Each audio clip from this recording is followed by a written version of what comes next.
Hello and welcome to another adventure. Come on then, so today let's talk tyres. Tyres, I mean, this is obviously a subject that a lot of people get confused with because you've only got to spend 2 minutes in a forum to realise, you know, some people clearly have pretty limited knowledge and expertise when it comes to choosing what tyres they want to use. And I do think there's a lot of nonsense out there as well. So I thought I would give my two penneth worth and just talk about where I come from and how I see things when it comes to tyres. Now, as ever, I'm not going to tell you what's the best tyre ever, what's the best of anything. You know, those that, you know, follow me on the channel know I don't do that. You know, I just like to give you the sort of advice and evidence and my perspective, and then you can make your own choice by doing your own research and, you know, finding what works for you.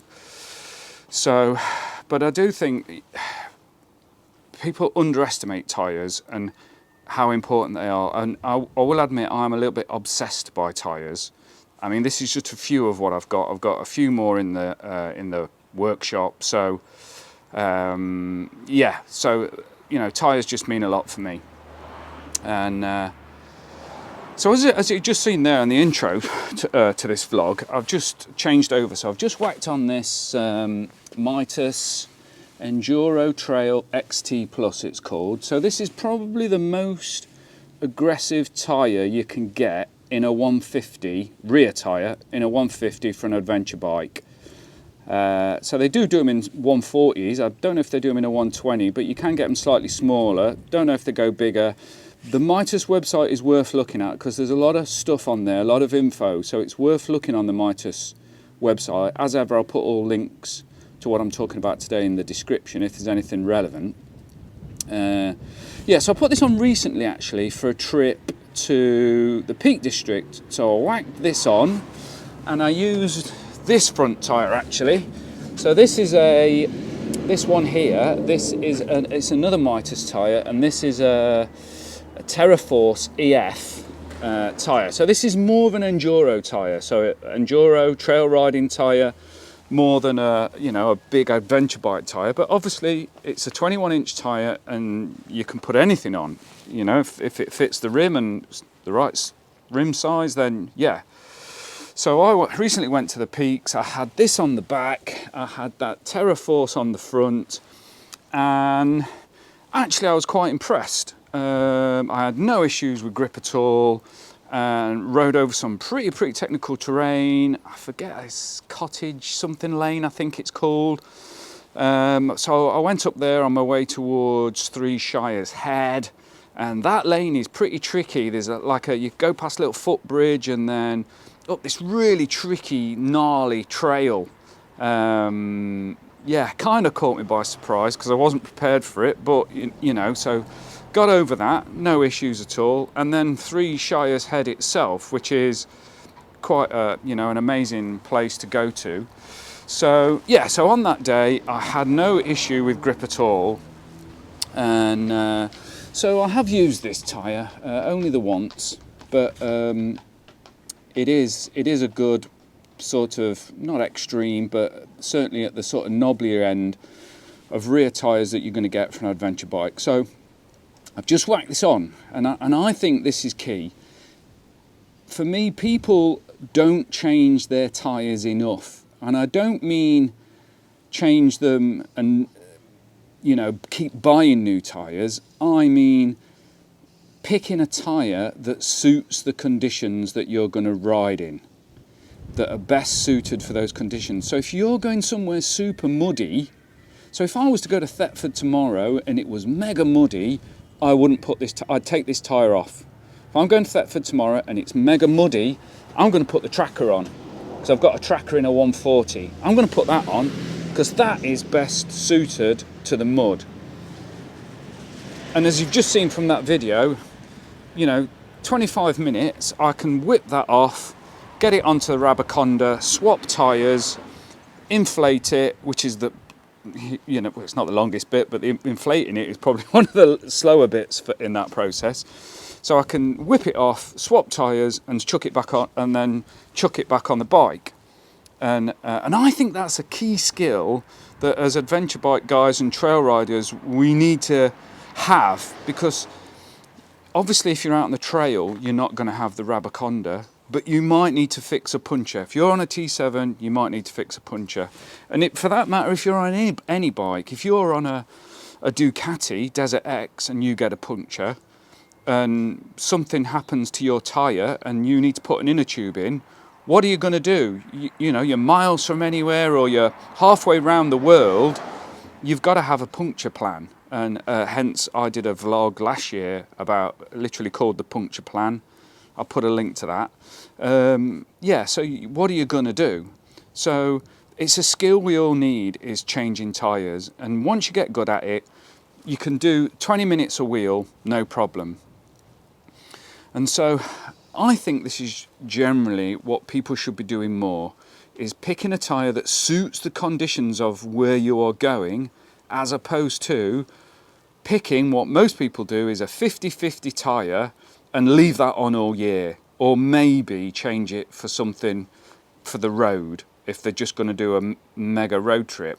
Whereas I would say, so recently, this back end of the year, I put on the Pirelli STRs because they are a road tyre. That's what STR stands for, is street. So these are the stock tyres that come with a T7.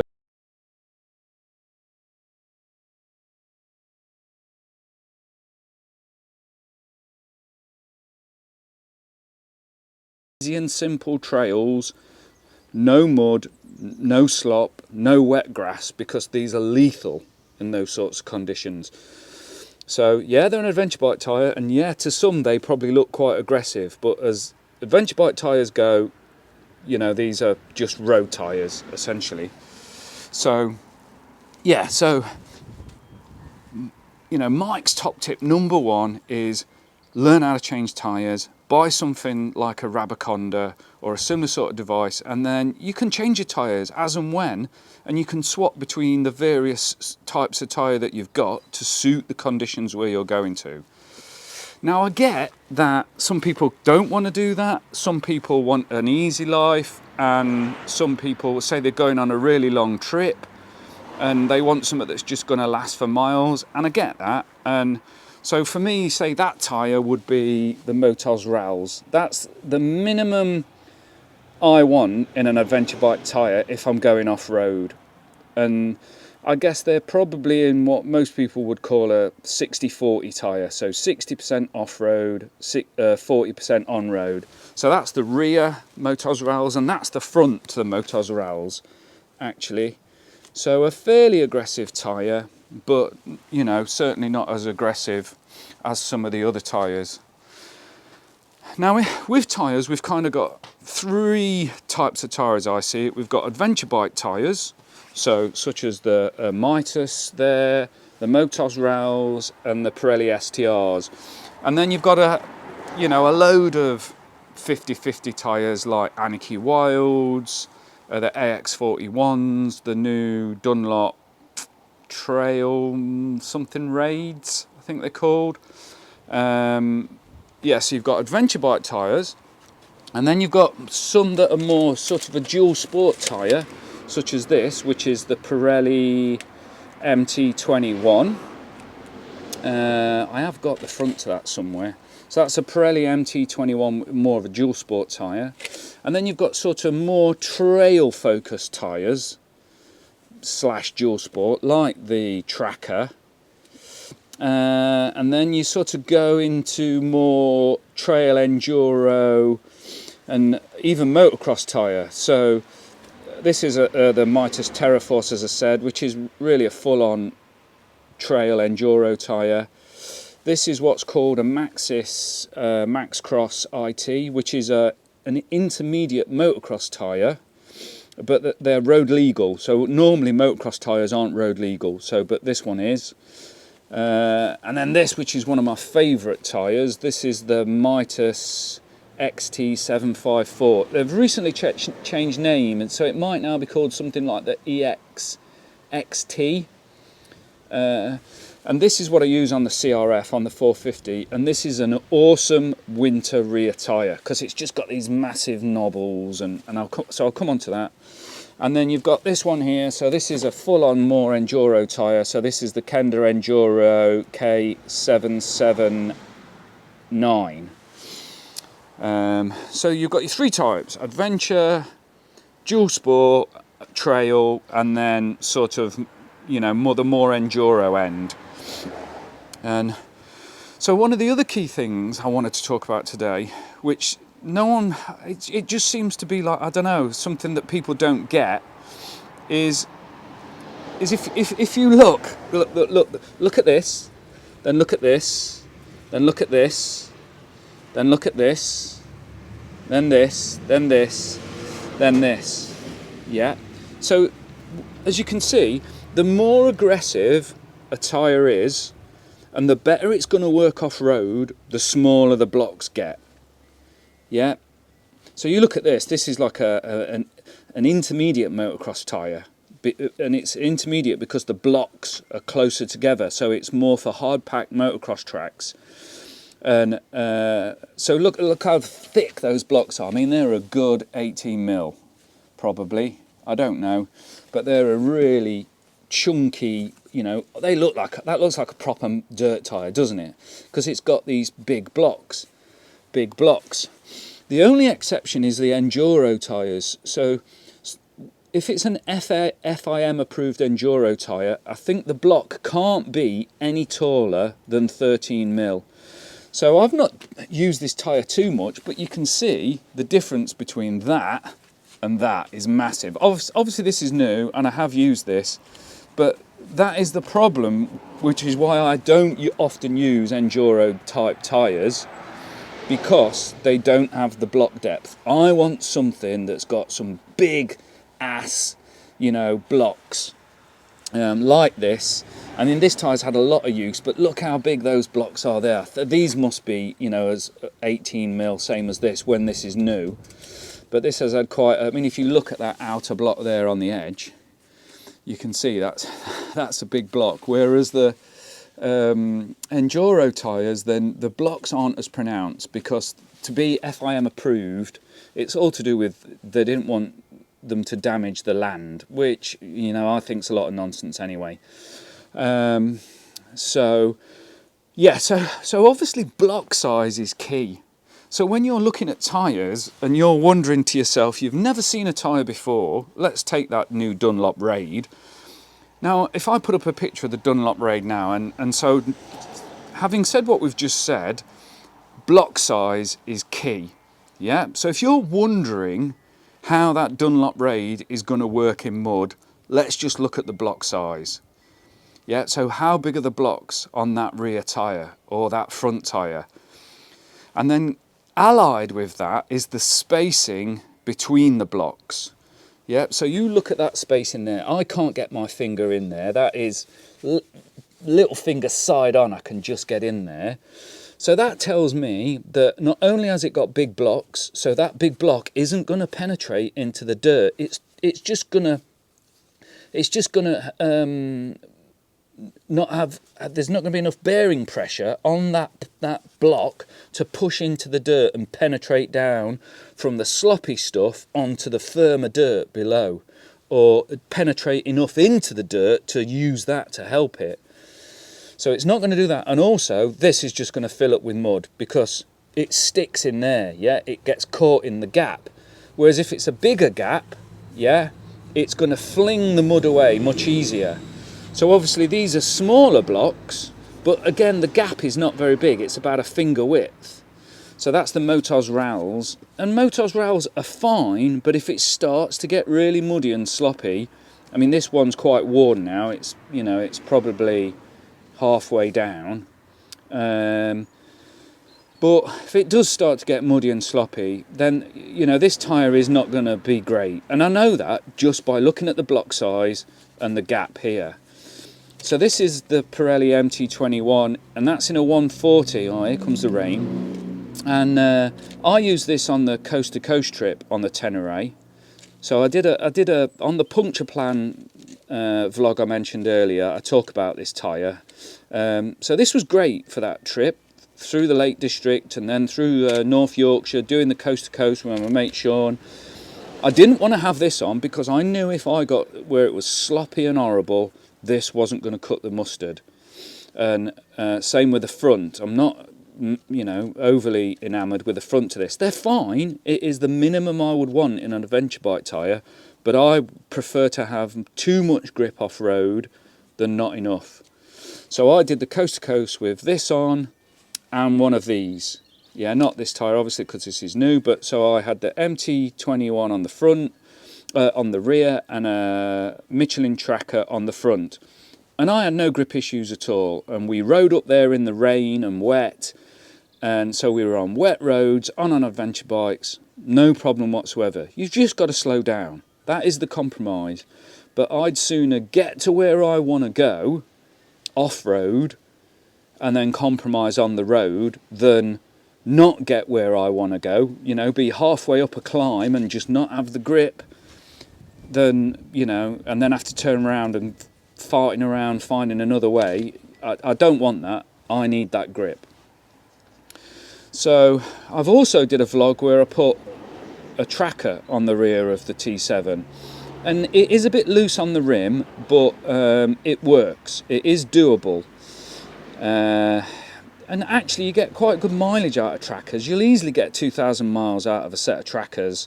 So, yeah. So, a lot of people are fearful of putting tyres like this on an adventure bike, but you shouldn't be, because they are fine. Yes, they aren't the best in the wet. They're not going to be as good as this in the wet, but hey, if you're riding off-road, and especially if you're a beginner, your confidence levels are low off-road. So that means you want to give yourself the best chance and have good grip. So why beginners go riding off-road with tyres like this, I don't know. That just seems ridiculous to me. So let's talk about compounds.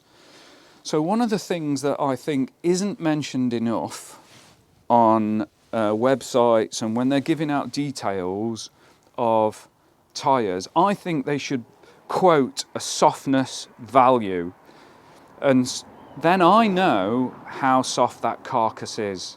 Yeah, so if you look at this is an enduro tyre, and this isn't their really soft one. There's another version of this case 779 that's called a gnarly, that's even softer. But if you look at this, look, I can squash that in, I can compress that tyre, and that has got a flat, a really soft carcass. So that means it's great going over rocks and roots, because when you say that's on the CRF and I'd be running, say, 11 PSI, that is going to give you really, really good traction, because it's going to mould round the tree roots and the rocks and the boulders. Where, say, if you look at this Motos Rals,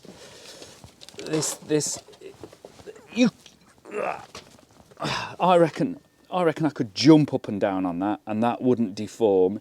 The adventure bike tyres in a 150 are really, really solid. This was the same, yeah. When I tried doing that with that before I took it, before I whacked it on there, and I couldn't deform it.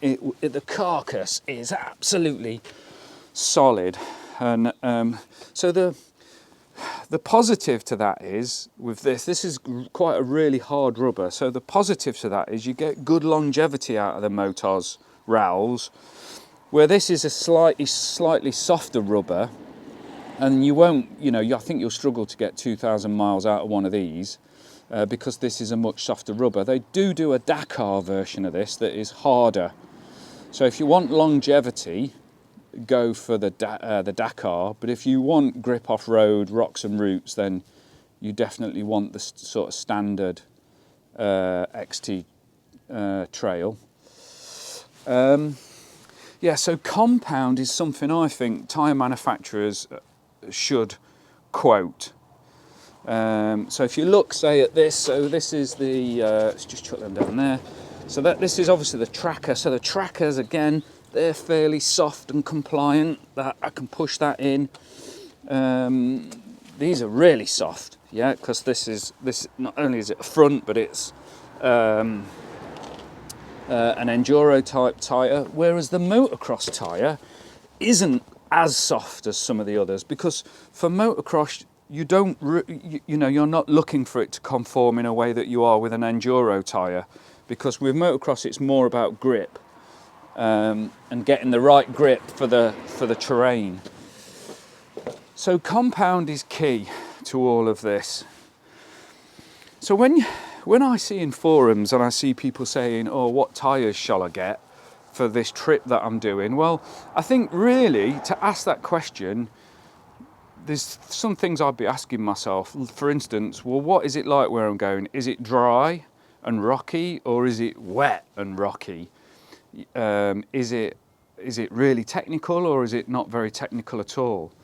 And so I'm picking a tyre that suits the terrain of where I'm going, more than just picking, I'm not the kind I haven't got any 50-50 tyres, because I don't see the point in them. I think they're not good at one thing or the other. Where me, I just think minimum amount of grip I want off-road is the ralls, and actually I'd much prefer something else. In fact, what I'm going to do with the T7, this is a 4-inch rim, and I'm going to get a 2.5-inch rim put on instead, and then that means I will be able to easily use like the MT21 and the Michelin trackers and some other tyres as well. I mean, I could even stick something like one of those on in a 140 on the T7 then, and then that gives me more grip when I'm riding on road, off-road. I did a vlog a bit back where I rode the T7 with some Michelin trackers, and it just brought the bike alive. It was so much fun riding off-road because you've just got so much grip. It gives you so much confidence. So if you're a beginner rider and you are going off-road and you've got, some 50-50 tyres on, and it's this time of year, it's wet and sloppy, then I think you're a bit mad. Personally, I would advise that people get something with a lot more grip that is going to give you more confidence. Learn the skill of changing your tyres, and get a Rabaconda, or even if you have to, but obviously it's going to cost you if you keep going up to your local tyre shop and getting them to do it. Yeah, so if you've got some proper grip, it will give you way more confidence off-road. Okay, so to summarise then, for me, getting the tyres right for your trip or your adventure is really important. And I'm personally not the kind of guy that just sticks on a set of 50-50s and leaves it at that. I will pick, stick on these, which are more of an 80-20, 80 road, 20 off-road tyre, such as a Pirelli STRs. I'll stick them on if I'm going to do a road trip. But then if I just want something average on, then the Motos Rals. These are my kind of summer tyres, really, when it's dry and there's no slop, and I want to do it because these in the summer on the road, they give more grip than I will ever need, more grip than I have skill to even get close to getting the tyre to fail. That's never going to happen. So, these are great in the summer. But if I'm going somewhere tricky, then I will stick on something like the Pirellis or even the Michelin trackers. Yeah, so I pick my tyres depending on where I'm going to go. I think it's a key skill, learning how to change tyres, as I've mentioned before. And if you're good at changing tyres, then swapping between different types of tyre takes no time at all. And actually, it's something we all need to really think about, because if I get a puncture with this and I'm on my own in the middle of nowhere, there's a really good chance I'm going to struggle to get that off the rim to fix a puncture. So that's another reason why I like the Pirelli, because that is much easier to get off the rim on the trail, as I did in the vlog. Yeah, so you do have to think about these things. What am I going to do if I get a puncture? Because they're a pig to get off on your own. Same actually with a Mitas. And then there's some other things actually just to think about while I remember is that I like about these is the edge grip on these. So can you see these here? They're like little fingers sticking out, really sticking out. Look at those there, those lugs. They're really sticking out like a finger sticking into the dirt. Whereas if you look at these don't really have a finger. They've got this great big lug, and it curves around. It doesn't stick out, and so that is one of the things I don't like about these, is that they're not very good when you're riding, like say on the Peddars Way, heading up towards, when you're doing the Hunstanton run, or any of those sorts of lanes that we've all got, and you've got a rut that's, say, a foot wide and maybe 5-6 inches deep. When you try and ride out of that rut, your front tyres tend to be different. Look, the front tyre has smaller blocks. I mean, these aren't much better. So you tend to get the front out, but then as you try and ride out with a rear wheel, this edge here just slides up the side of the rut, and then the back end comes round, and before you know it, you've got cross-rutted and you're down. Whereas a tyre like this, and this, all of these, basically these dual sport enduro tyres, they've all got these really good edge lugs, and so they come out of the ruts much better. Whereas the Motos Rals, I mean definitely these, because effectively they're a road tyre, and the Mitas, it's just not enough of a lug for me. That is my only criticism of this tyre is that if it had a lug the same as that there, but there, and a bit more pointy, then it would be a great off-road tyre. But for me, because of that, when you do get in the mud and in ruts, they do get a bit sketchy. But that said, there's not a lot else out there that's going to beat that in a 150. So there we have it. So you can see where I'm going with this, and that is, really do think hard and just understand that basic principle that the bigger the block, the worse it's going to be off-road. The smaller the block, the better it's going to be off-road. So, if you want grip, you want smaller blocks. And obviously compound does come into it, and as I've said, tyres like this, they're so solid, whereas the enduro tyres are much softer, which is why deflating your tyre from 32 psi to 28 is going to make bugger all difference, because the carcass is so rigid. So deflating these sorts of tyres, it doesn't make much difference at all, whereas obviously on these it does, because the carcasses are much softer. Another reason why I liked this when I did the coast to coast trip. Okay, so I think that's enough waffling from me about tyres, but obviously, as I always say, I don't think you can have too much information about these subjects. I like to understand things better and understand things from a technical perspective more. And then hopefully we're all going to make the right choices and make better decisions about what tyres to use.